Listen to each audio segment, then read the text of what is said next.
পশু পাখির প্রতিও যে মানুষের এতটা ভালোবাসা থাকে সেটা পশু পাখি যদি পালন না করতাম তাহলে হয়তো বুঝতেই পারতাম না। আসসালামু আলাইকুম, সবাই কেমন আছেন? আশা করি সবাই ভালোই আছেন। আমি মদিনা আছি মুন্সিগঞ্জ থেকে নতুন আরেকটি ভিডিও নিয়ে আপনাদের মাঝে। তবে আজকে আমার মনটা একটুও ভালো না, অনেকটাই খারাপ। মাত্র 3 দিনের জন্য বাবার বাড়ি গিয়েছিলাম আর তার ভিতরেই শুনতে পাই যে আমার 3টা মুরগি মারা গেছে। কি একটা অবস্থা, কখনোই আমি এরকম কষ্ট পাইনি। এই যে মুরগিটা দেখতে পারতেছেন, হাঁসের মা। এই হাঁসগুলো এখন একটু বড় হয়ে গেছে। একটা হাঁসের বাচ্চা আছে আর একটা কুকুর খেয়ে ফেলছিল, কিন্তু সেই হাঁসটাকেও রেখে ওর মাটা মারা যায়। আসলে হাঁসটা অনেক এতিম হয়ে গেছে। এখন কাছ থেকে দেখে ভালোবাসলে আসলে সবার কথাই বোঝা যায়।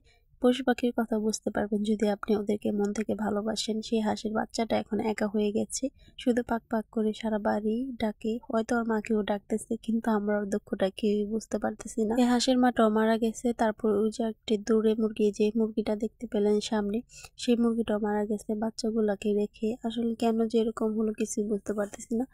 একদম সুস্থ মুরগি, ভালো মুরগি এইভাবে যে মরে যায়। আসলে মানুষ মারা গেলে যেমন একটা সুখ পড়ে, আমার মনে হচ্ছে যে আমার মাঝে এরকম একটা সুখ পড়ে গেছে। এই যে একটা মুরগি দেখতে পেলেন যে বাচ্চাগুলো নিয়ে খেলা করতেছে।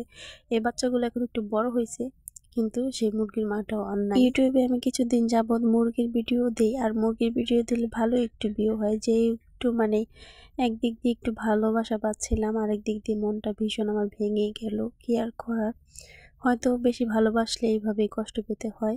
বেশি আমি অতিরিক্ত ভালোবাসি তো মুরগিদেরকে, তার জন্য আমি বারবার শুধু ওদের থেকেই কষ্ট পাই। এর আগে একটা বাজার থেকে ঝুটিওয়ালা মুরগি আনছিলাম, সেই মুরগিটা যে কোথায় হারিয়ে গেছে আর বলতেই পারি না। 4-5 দিন, অনেকদিন আটকে রাখার পর হারিয়ে গেছে। অনেকদিন আটকে রাখার পর যখন ছাড়লাম, তারপর আর বাসায় আসে নাই। আসলে বারবারই আমি এরকম ভাবে কষ্ট পাই। তার জন্য একবার ভাবি যে এসব মুরগি টুরগি পালা একদম ছেড়েই দেব, কিন্তু ওই যে মন আবার মানে না। ওদের প্রতি একটা মায়া থেকেই যায়। শুধু ডিম দিয়ে বাচ্চা তুলায়, সেটা দেখতে আমার অনেক ভালো লাগে। যে বাচ্চাগুলো হয়, ওদেরকে আমি নিজের বাচ্চার মতো আর কি যত্ন করি, খাবার দাবার দিয়ে পরিষ্কার জায়গায় রাখি। এটা আমার কাছে অনেক ভালো লাগে। হয়তো এই ভালো লাগা থেকে ওদের প্রতি আমার ভালোবাসা জন্মে গেছে, কিন্তু কি আর করার, শুধু আমি কষ্টই পাই। এই যেগুলো এখন শুধু স্মৃতি হয়ে রইল আমার। আসলে আলাদা আলাদা খোপ আছে তো, তার জন্য আর কি সবগুলাকে রুগী ধরতে পারে নাই, না হলে হয়তো সব মুরগি একসাথেই মারা যেত।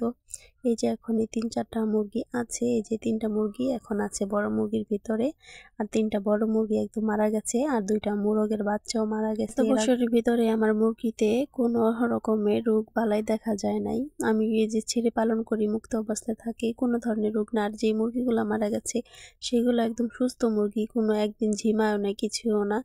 আমি তো বাসায় ছিলাম না, দেখে না, কিন্তু যারা দেখছে তারা বললো কোনো খারাপ দিক তারা দেখতে পায়নি। সুস্থ মুরগিগুলো মারা গেছে, তো মনটা আমার ভীষণই খারাপ।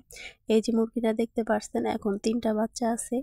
3টা বাচ্চা রেখে এই মুরগিটাও একদম মারা গেছে। ডিম পাড়া শুরু করে দিছিল বাচ্চাগুলো রেখা। তো কি আর করার, আল্লাহ তাআলা যা ভালো মনে করেছেন তাই করেছেন। তো আজকে এ পর্যন্ত, সবাই ভালো থাকবেন, সুস্থ থাকবেন। আল্লাহ হাফিজ।